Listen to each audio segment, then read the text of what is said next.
result of worldwide donations. So some peace and tranquility. We won't see that in the last couple of kilometres. There's no peace and tranquility when you're sprinting for a stage win at the Tour de France, Robbie. Sorry, Matt, I was just drifted away a little bit then. I was just so calm looking at those pictures. Of course you were. Nice to get a chance to be able to take a look at it and try and move into a relaxed mode. The peloton is still fairly relaxed. There's another one of the statues of Buddha in the centre of this temple, this retreat and study centre. And there's quite a few Buddhist temples throughout France, a few of them in Paris as well. A message of peace. And can't we use that at the moment? Indeed. Well, there might not be too much peace across at Team Katusha because Alexander Kristoff, who was 11th yesterday, he said, I should have done better. And his team sports director, Torsten Schmidt, agrees with him. And he said, today we'll try again. The pressure is on Kristoff's shoulders. The expectations are high. Nothing, he's the birthday boy too. Nothing like putting some pressure on your team leader. Well, if you're the team leader and you're getting paid accordingly, the team can expect performances. And if you say yourself, I should have done better, and it's an honest appraisal, then the team really should be able to go along with that and say, yes, you should have done better.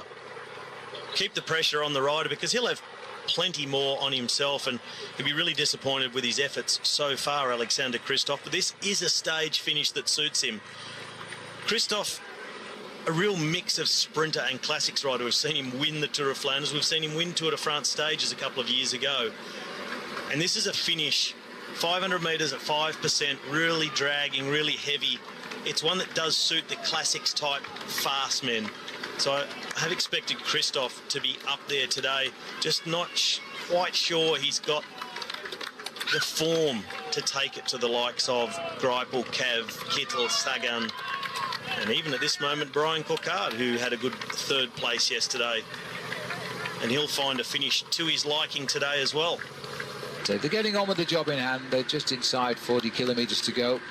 Can't see them staying away. Christophe Agneluto did it back in the year 2000, racing into Limoges, but the weather was not very nice.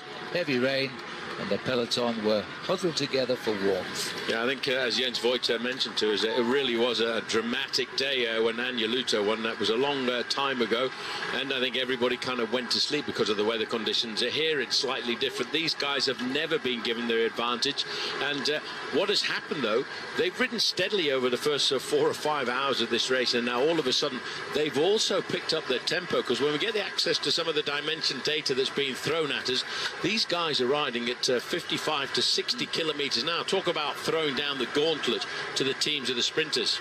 Oh, look at the face on Irizar here at the back in that white Trek Segafredo jersey.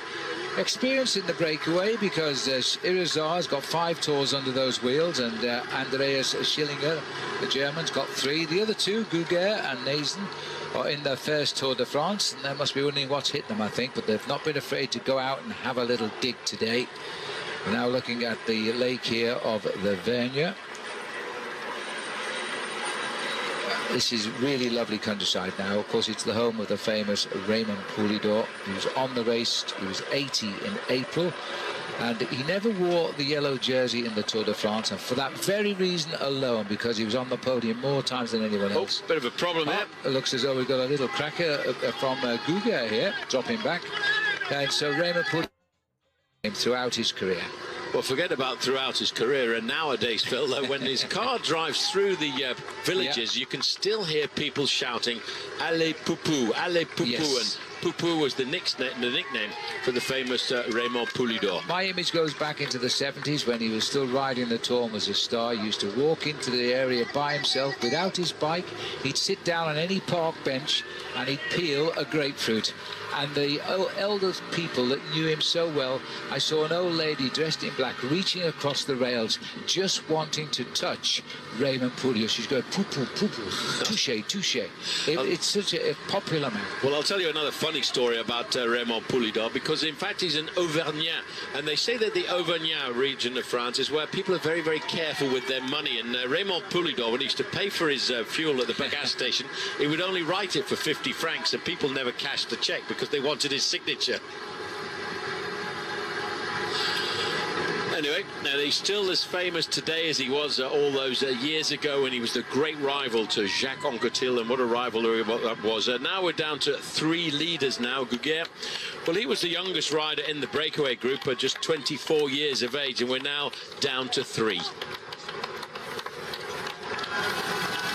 On the front, it's Schillinger, followed by Irizar, then in third. Well, in fact, it's Schillinger at the back, sorry. For the front is Nason, the Belgian rider, participating in his first Tour de France.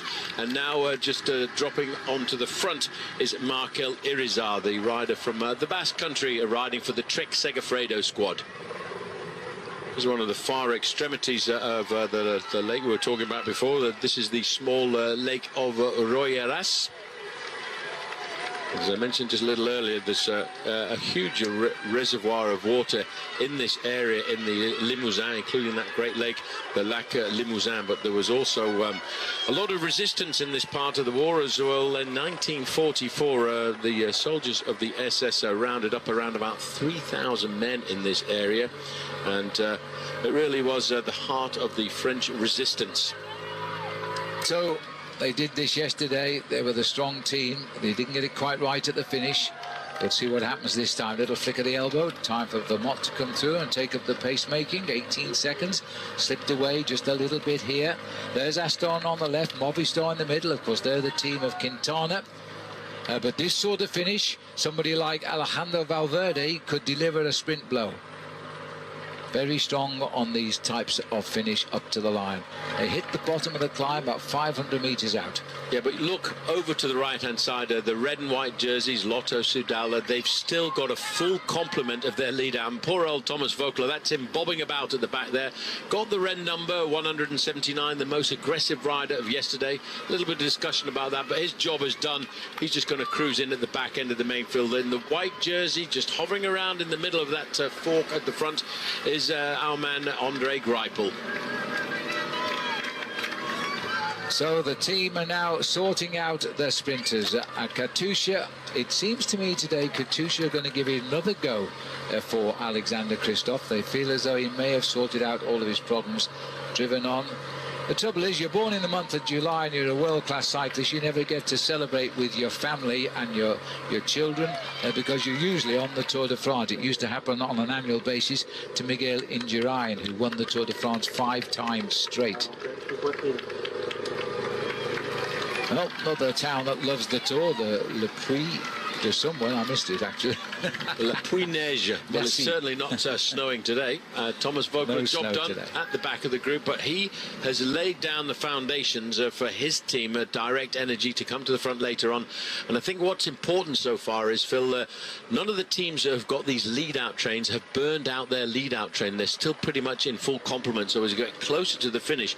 And what's interesting about the fact that once we turned around to the right a little bit late, about 5 kilometers ago, we started to pick up mainly a tailwind, so it's going to be a very, very fast approach to the finish line here in Liège, in Limoges. I hope we're not in Liège. That's a different country, never mind a different town, but even so, we're under 10 kilometers to go now, as the leader here is Irizar just for the moment.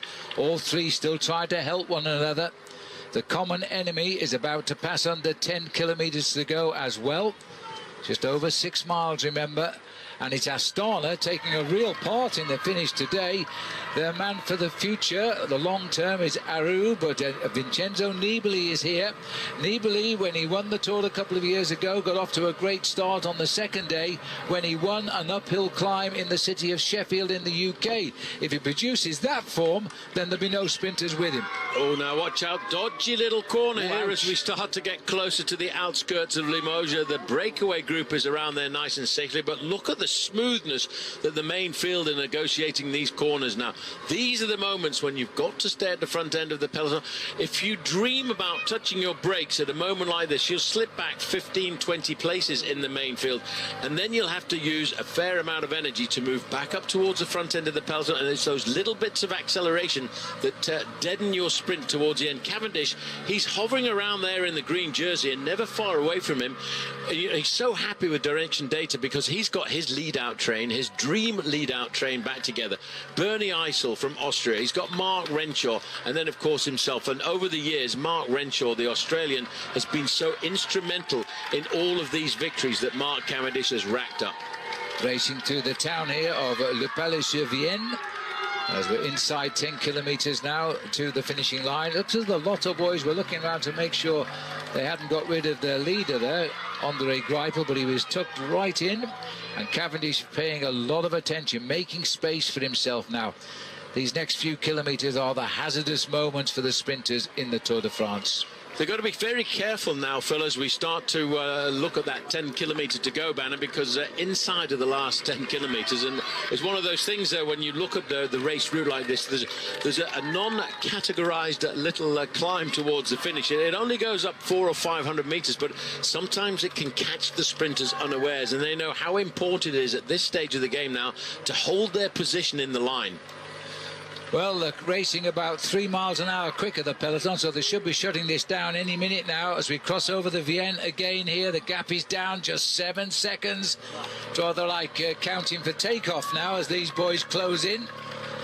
Katusha are willing to work. It means they've got faith in Christoph. It's goodbye now to Irizar's dropped off on the right. I think it was. No, it's not. It is Schillinger who's dropped off. This is Nason on the front, followed by Irizar. Yeah, well, I'm sorry about that, Phil, but that really is prolonging the agony. This is the little incline I was telling you about, and as a sprinter, you've just got to hold on here, hold on to the position. You'll concentrate on the wheel of your lead-out man in front of you and hope that you go over the top of this climb without losing too many positions in the line.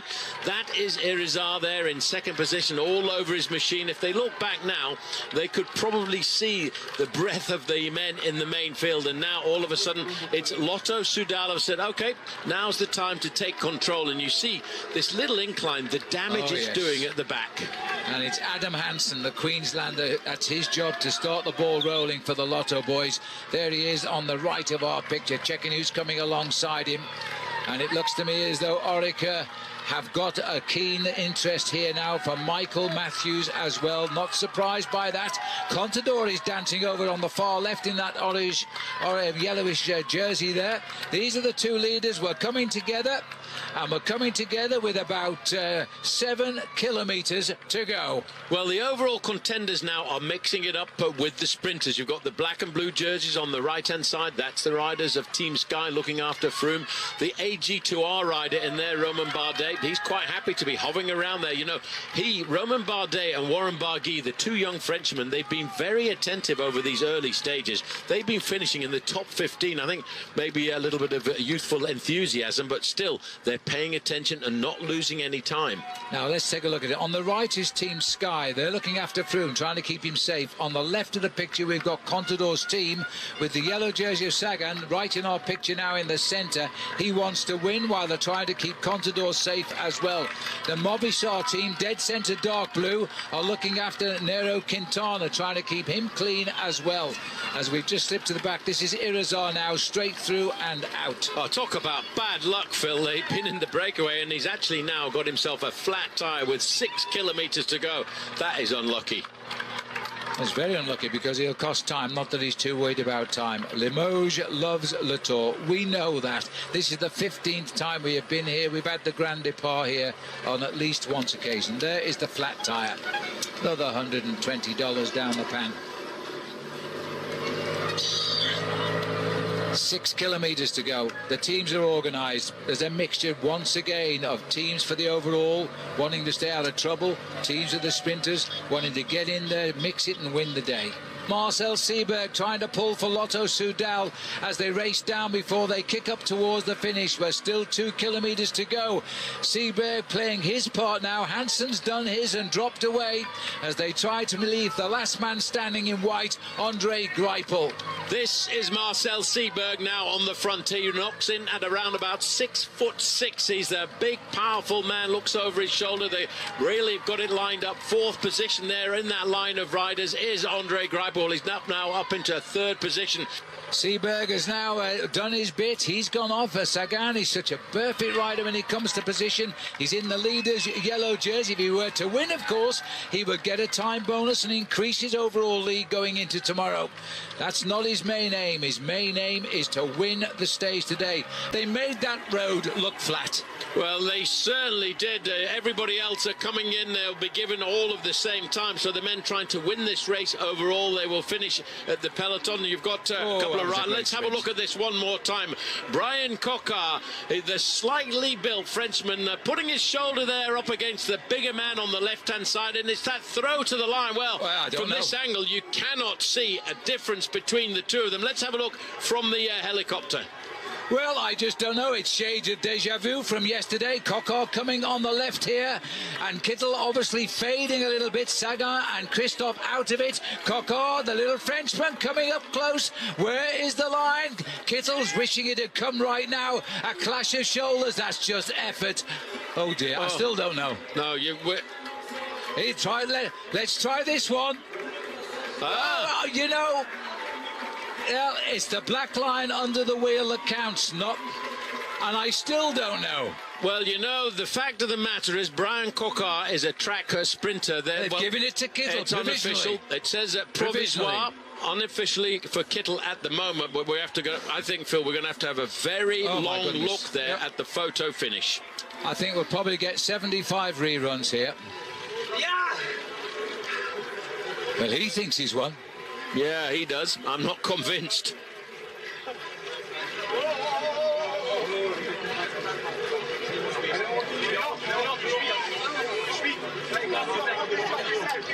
Marcel Kittel, 8 times a stage winner. Is it 9? We have another go. See if we can work it out this time. Coquard was coming from a long way down. This hill suited him. Kept his effort right until the end. So difficult to see. It is where the black line goes under the wheel.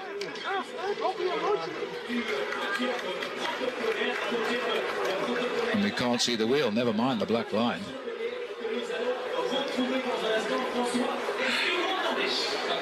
Well, it is desperate because it might be shaded by well, look at that. That is official. And there it is. It is as close as it was yesterday. The Frenchman was 3rd yesterday, and he's 2nd today.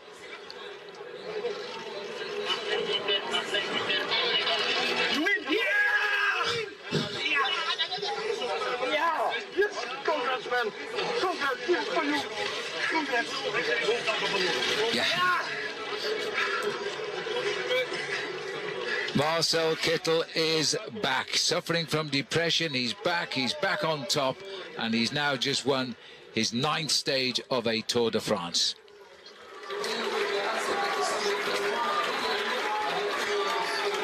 What a battle, though, Phil, and it's that lunge for the line, and there is only centimetres, less than an inch, I would say, at the end of the day.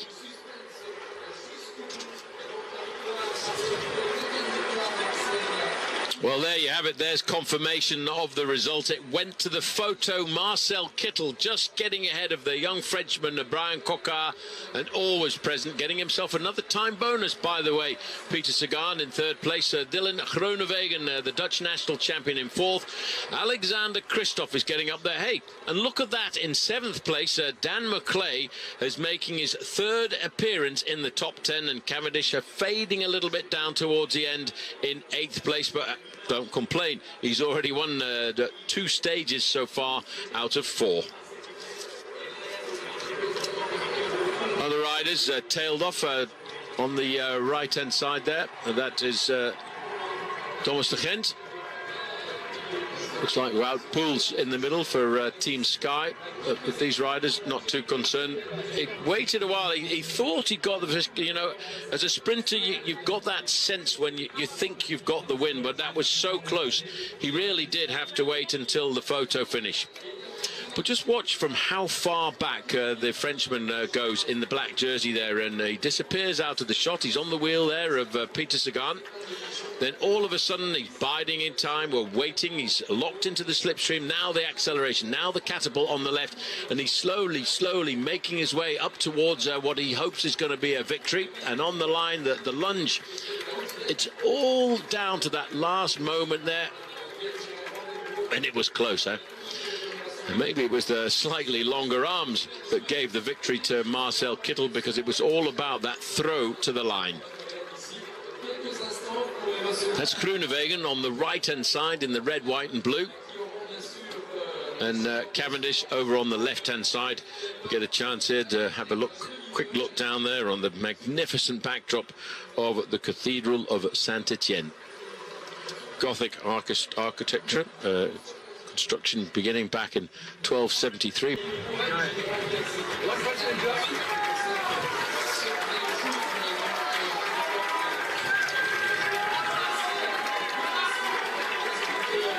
Well, there we are, the confirmation of the points competition. Peter Sagan has now taken the lead back off Mark Cavendish in the points competition, and Cavendish drops to second place. Kittel is into third, and Greipel into fourth there.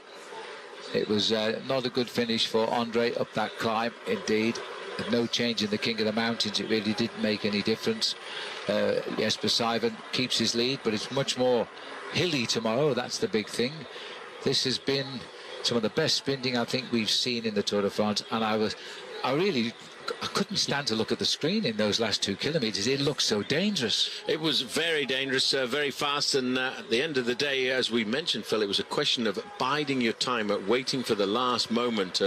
Great chance here to look, by the way. This is the Limoges Benedictine railway station, and that's one of the major historical monuments of this region back into 1975.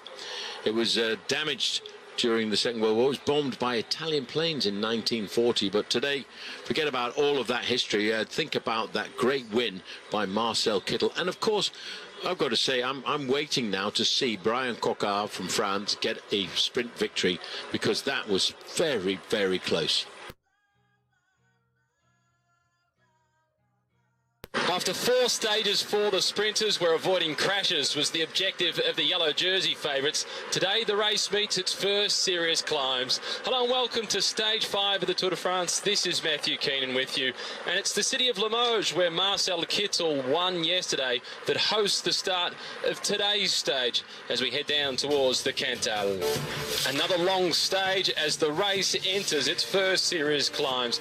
As they bid farewell to Limoges and make their way to La Lorraine, it's a 216-kilometre torture test, with the Category 4 climb early, and then it is littered with climbs towards the end, and the first of our Category 2 climbs. It's not a mountaintop finish, but it's not far off it.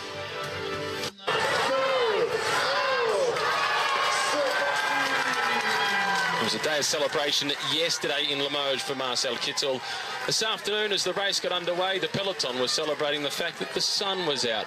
These are the best weather conditions that we've had so far in this year's race. Forecast for the low 20s, around about 21, 22 degrees, the expected top. The flag dropping at kilometre 0, an attack early, and this time from the Fortunato Vital concept team, which are regulars to try and go on the move. But it was all brought back together by the first climb, and it was Jesper Stuyven out to try and defend his lead, who collected the 1 point on offer. The smallest climb of the day, a Category 1 climb. Break of 9 formed not too long after that, and the break of 9 have now split, 3 going clear with 6 chasers. This is Andre Grivko in the turquoise colours of Astana. Thomas de Gent now goes through in the red and black of Lotto Soudal, and in the red and black, but on the white bike from BMC, is Greg van Avermaet.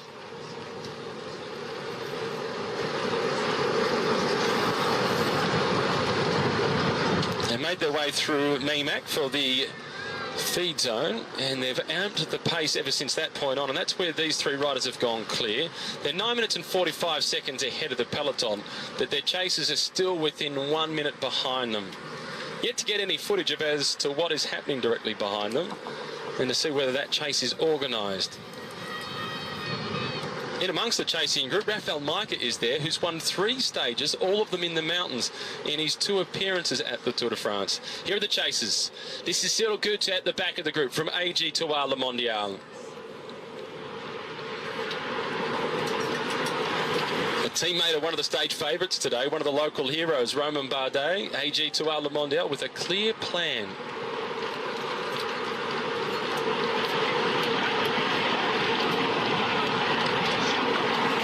Food on board, the instructions taken. Roman Sikar is also in that group for Direct Energy.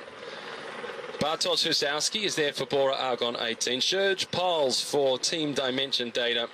Rafael Micah for the Tinkoff squad. And rounding out that group of chasers, Florian Vachon from Fortuneo Vital Concept.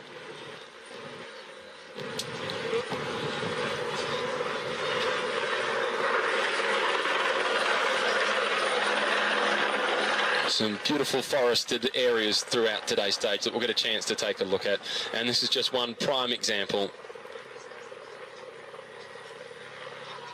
The Department of Corrèze that they're making their way through. We spoke to a few of the journalists before the stage got underway, and we spoke to Raymond Poulador, who has been a 14-time rider in the Tour de France. Here they are on their thoughts as to what might or could happen today.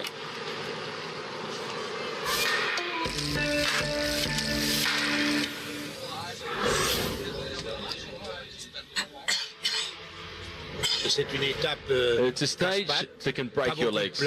There's no flat roads. I don't see Froome, Quintana, Pinot, Bardet going on the attack. I think they'll mark each other. There won't be gaps between the favourites. The fight for the yellow jersey, yeah, we could already see a Froome or Thibaut Pinot or Fabio Aru in the yellow jersey today, because they're all so close there on the GC. It depends if they can dislodge Peter Sagan, and we're going to see Alberto Contador trying to fight back in there to match Froome, Pinot, and Aru and get that GC time back. It's the first rendezvous for the cyclists of the 103rd Tour de France. Peter Sagan can climb this terrain if the scenario of the race suits him. We can't say 100% that Peter Sagan will lose the jersey today. In fact, on the contrary, he could have the yellow jersey today.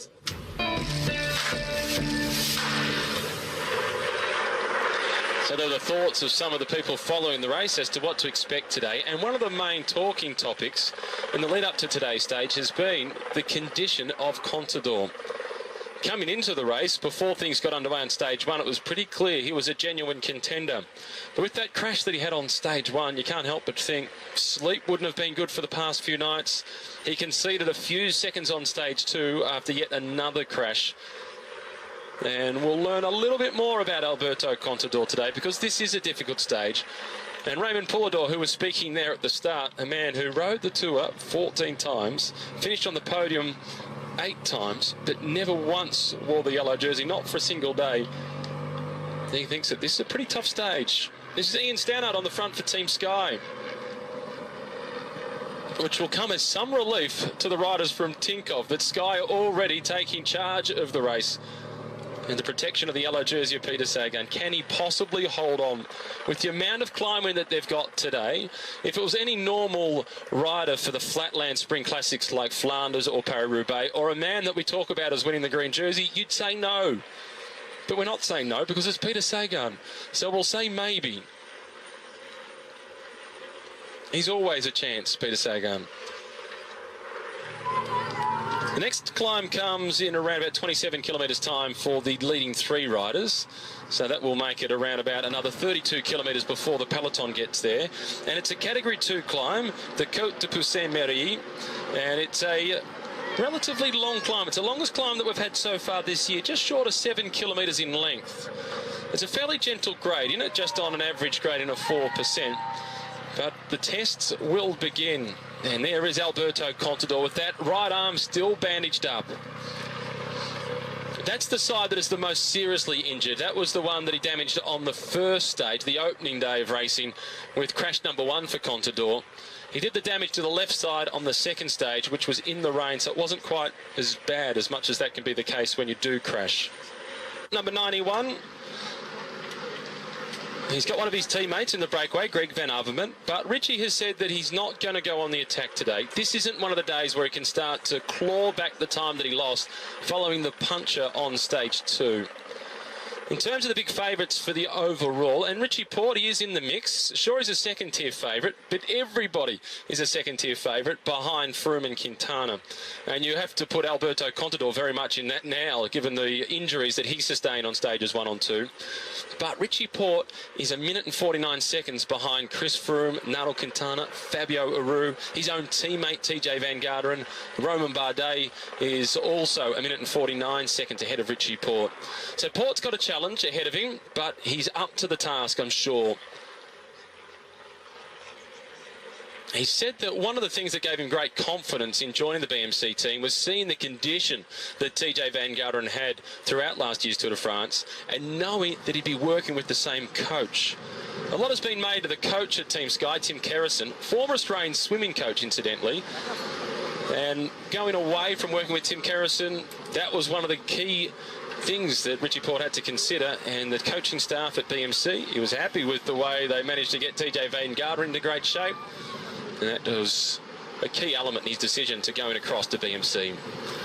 Breakaway group of 3, Grivko for the Astana squad, De Kent for Lotto Soudal, and it's Van Avermaet for BMC Racing. This is Hurtaski for the Bora Argon 18 team. Good to see this German team getting plenty of coverage at home as well. And yesterday's stage winner Marcel Kittel has played a big role in German television coming back into a live broadcast of the Tour de France.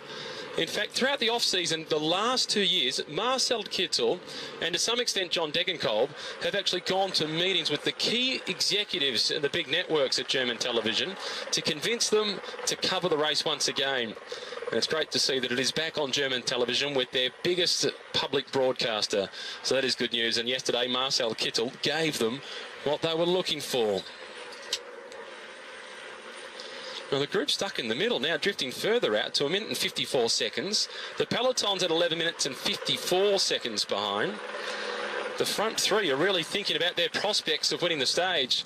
And the man at the front of the group, Greg Van Avermaet, is on target to collect the yellow jersey. He started the day just 18 seconds down. And he has more than a 4-minute advantage on Andrei Grivko from Astana.